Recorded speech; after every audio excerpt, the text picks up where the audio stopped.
बिस्मिल्लाहिर्रहमानिर्रहीम। Dear fellows, अस्सलामु अलैकुम। आम तौर पर हमें प्रेजेंटेशंस बनानी पड़ती हैं जो कि हमें डिफरेंट पर्पसेस के लिए शो करनी पड़ती हैं।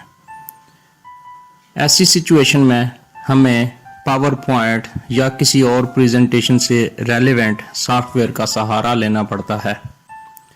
आम तौर पर हम जब पावर पॉइंट में काम करते हैं तो हमें ये थोड़ा सा काम डिफ़िकल्ट लगता है कि हम उसमें प्रेजेंटेशंस किस तरह से बनाएं और फिर उनको एक अरेंजमेंट के साथ चलाना। ये सारी जो चीज़ है आमतौर पर ज़्यादातर लोगों को ये पता होता है, लेकिन थोड़ा सा कुछ लोगों को ये चीज़ टीज़ करती है। और कभी कभी ऐसे भी हो सकता है कि आपका पावर पॉइंट प्रॉपर वर्किंग में इशू आ रहा हो या कोई भी मसला या कोई और टेक्निकल रीज़न की बेस पर अगर आप कभी पावर पॉइंट को या फिर किसी और प्रेजेंटेशन सॉफ्टवेयर को अगर आप यूज़ ना कर पा रहे हों तो हमारे पास एक और हल भी है जो कि इंतहाई इजी है, और वो है JPEG।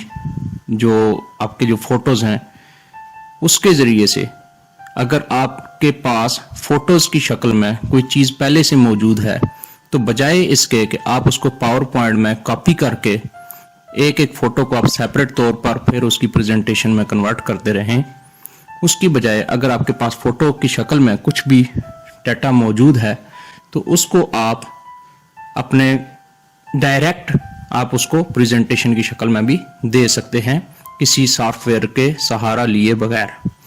तो वो आज मैं आपको बताऊंगा कि ये काम किस तरह से किया जा सकता है।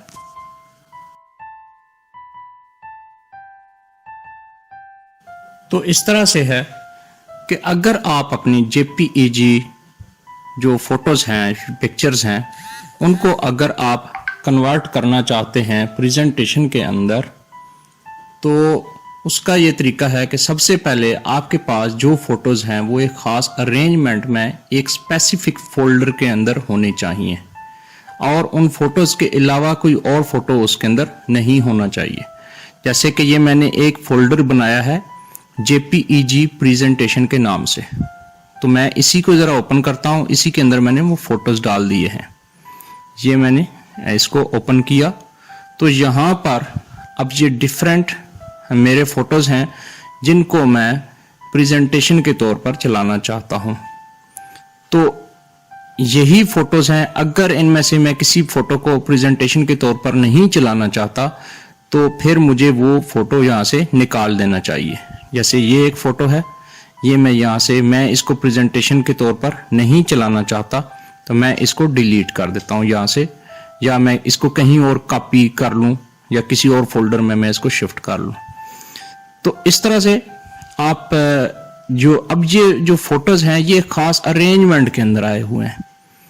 अगर आपको कोई प्रॉब्लम होती है कि आप इनकी अरेंजमेंट कोई स्पेसिफिक अरेंजमेंट में ना हो तो आप ये कर सकते हैं कि इनकी नंबरिंग कर लें। ये नंबरिंग आपने कैसे कर ली? जैसे फर्स्ट फोटो को आपने 1 का नंबर दे दिया, सेकंड को आप 2 का नंबर दे दें, और जिसको भी आपने जिस तरतीब से भी आपने करना है। जैसे कि ये लास्ट में जो फोटो है मैं इसको 3rd नंबर पे लाना चाह रहा हूं तो इसका नाम अब मैं 3 कर देता हूं। तो आपने ये देखें अब ये अरेंजमेंट में आ चुका है। अगर अरेंजमेंट में फोटोज आपके ना आ रहे हों तो आप ऐसे करें कि यहाँ पर साइड पे जाके आप राइट क्लिक करें और सॉर्ट बाय में जाएं और ये नेम कर लें। नेम जब आप ये क्लिक करेंगे तो ये नेम के लिहाज से ये ऑटोमेटिकली एडजस्ट हो जाएंगे। ये देखें ये अभी अरेंजमेंट इसकी शिफ्ट हो चुकी है। दोबारा से अब मैं सॉर्ट बाय करता हूँ नेम के लिहाज से, तो ये देखें अब ये प्रॉपरली अरेंजमेंट में हो गए हैं। एक दफ़ा जब आप नेम को क्लिक करेंगे तो वो असेंडिंग अरेंजमेंट में आ जाएगा, यानी 1 2 3 4 5 6 ऐसे काउंटिंग बढ़ने वाली जो काउंटिंग है इंक्रीजिंग काउंटिंग में आ जाएगा। और एक दफ़ा जब आप नेम के साथ जब करेंगे तो वो उसके उलट डायरेक्शन में भी आ जाएगा। जैसे कि अभी मैं ये कर रहा हूँ, अगर मैं इसके उलट डायरेक्शन में चलाना चाहता हूँ तो वो भी हो सकता है। जैसे सॉर्ट बाय और नेम जब किया ये देखें ये उलट हो गया, यानी कि उल्टी काउंटिंग जो है, यानी कि वो जो 1 वाला जो होगा फोटो वो बिल्कुल लास्ट में चला जाएगा और इस तरतीब से भी। और जो लास्ट वाला फोटो है इस अरेंजमेंट के मुताबिक नेम की अल्फाबेटिकल या काउंटिंग की अरेंजमेंट के मुताबिक जो होगा वो सबसे पहले आया होगा। तो बहरहाल मैं भी ये चाहता हूं कि 1 2 3 वाली अरेंजमेंट रहे, यानी असेंडिंग ऑर्डर रहे। तो मैं सॉर्ट बाय अगेन मैं नेम करता हूं, तो ये अब इसकी असेंडिंग ऑर्डर है। तो मैंने ये काम किया, एक तो ये किया कि 1 2 3 इस तरह से। अब ये जैसे है, मैं एक और फोटो है, ये वाला फोटो है, मैं इसको भी चाह रहा हूं कि ये 4th पोजीशन पे आ जाए। तो मैं इसका नाम आप 4 कर दूंगा। ये आप देखें ऑटोमेटिकली ये यहां पर 4th पोजीशन पे आ चुका है। तो इस तरह से आप जैसे भी इनकी अरेंजमेंट करना चाहें, क्योंकि बाज़ हमें समटाइम्स हमें प्रॉपर अरेंजमेंट में ही फोटोज दिखाने पड़ते हैं या प्रेजेंटेशंस आपको अरेंजमेंट में दिखानी होती है, तो इसका अरेंजमेंट आप कर सकते हैं। एनी हो, ये तो प्रोसीजर था अरेंजमेंट के लिए। इसके बाद आपने ये करना है कि आपने यही जो फोटोज हैं इनको आपने ओपन करना है। और किस तरीके से ओपन करना है, आपने डबल क्लिक करना है फर्स्ट फोटो पर, जिसके जरिए से आपने प्रेजेंटेशन स्टार्ट करनी है। तो ये फर्स्ट फोटो है, आपने इसको क्लिक किया, ये फर्स्ट फोटो अभी आपका ओपन हो गया।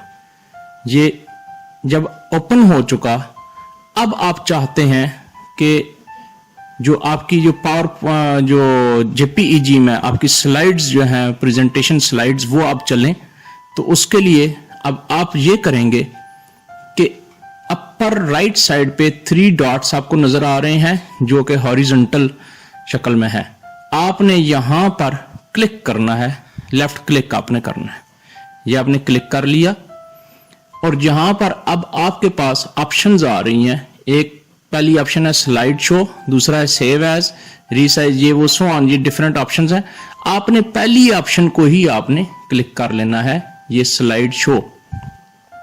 ठीक है, अगर आप ये यहां पर इसकी शॉर्टकट की भी शो हो रही है, कौन सी है, F5 भी अगर आप प्रेस करें तो आपका ये स्लाइड शो ऑटोमेटिकली स्टार्ट हो जाएगा। तो एनीहो, अभी मैं ये इसको स्लाइड शो को मैं स्टार्ट करता हूं। तो इसके लिए ये क्या किया, यहां से ये F5 या फिर स्लाइड शो आप क्लिक करें। ये जो ही आपने किया तो अब आपकी फर्स्ट स्लाइड स्टार्ट हो चुकी है जी। तो अब आप देख सकते हैं कि आपकी स्लाइड्स ऑटोमेटिकली चलती जा रही हैं। ये एक स्लाइड पे अप्रॉक्सीमेट टाइम 4.5 सेकंड का लगता है। ये जो ऑटोमेटिकली चलती हैं 4.5 सेकंड अप्रॉक्सीमेटली टाइम इस पर लग रहा है। अगर मैं इन स्लाइड्स को एक ये खास स्पीड से चलती जा रही हैं, ये इनकी स्पेसिफिक स्पीड है। यानी कि अगर मैं कहीं भी पाज करना चाहता हूं, अब ये स्लाइड जो चल रही है तो मैं इसको पाज करता हूं। ये देखें मैंने पाज कर दिया। किस तरीके से मैंने पाज किया है, सिंपली मैंने स्पेस का बटन दबाया है, जो सबसे नीचे जो होता है ना, स्पेस का जो बटन है, ठीक है, वो मैंने इसको प्रेस किया है। एक दफा आप जो ही प्रेस करेंगे ये पाज हो जाएगा। अब दूसरी दफा जब आप प्रेस करेंगे तो ये फिर से चलनी शुरू कर देंगे, स्लाइड्स चलती रहेंगी।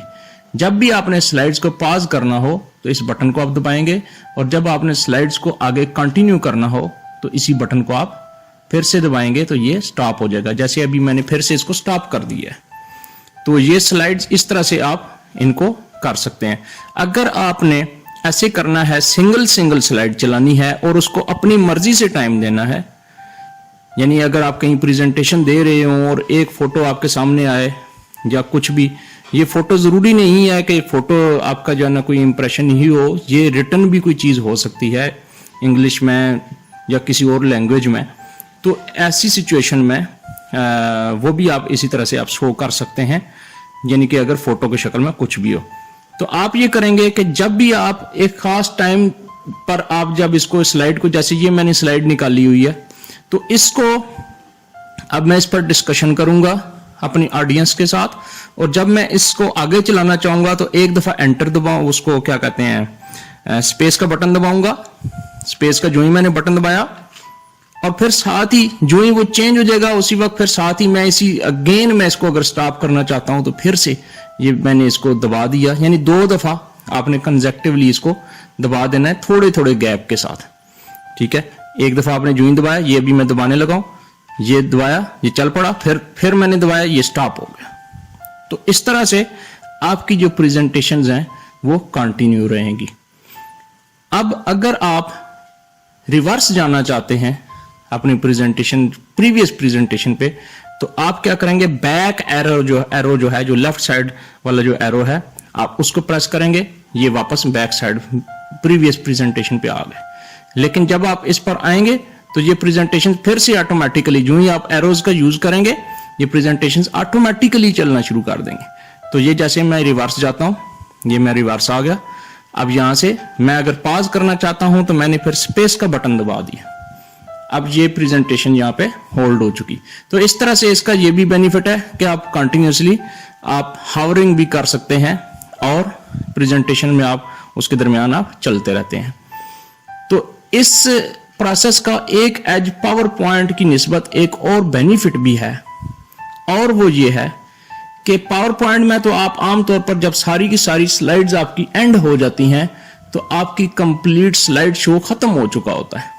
लेकिन इसमें ये होगा कि जी जो आपकी जो पहली जो स्लाइड, जब आखिरी स्लाइड जब आती है, आखिरी स्लाइड जब आ चुकी होती है, लास्ट जब स्लाइड चल जाती है, उसके बाद फिर से ये ऑटोमेटिकली फर्स्ट स्लाइड पे चला जाता है और ऑटोमेटिकली वही पिक्चर्स उसी टाइम गैप के साथ ऑटोमेटिकली चलती जाती हैं। जैसे कि ये जितनी भी पिक्चर्स हैं ये पहले से ये चल रही हैं, तो अभी ये होगा कि जब ये सारी की सारी एंड हो जाएंगी तो उसके बाद ऑटोमेटिकली फर्स्ट पिक्चर, जैसे अभी ये हुआ है कि ये फर्स्ट पिक्चर फिर से वही ऑटोमेटिकली चलना शुरू हो गई है।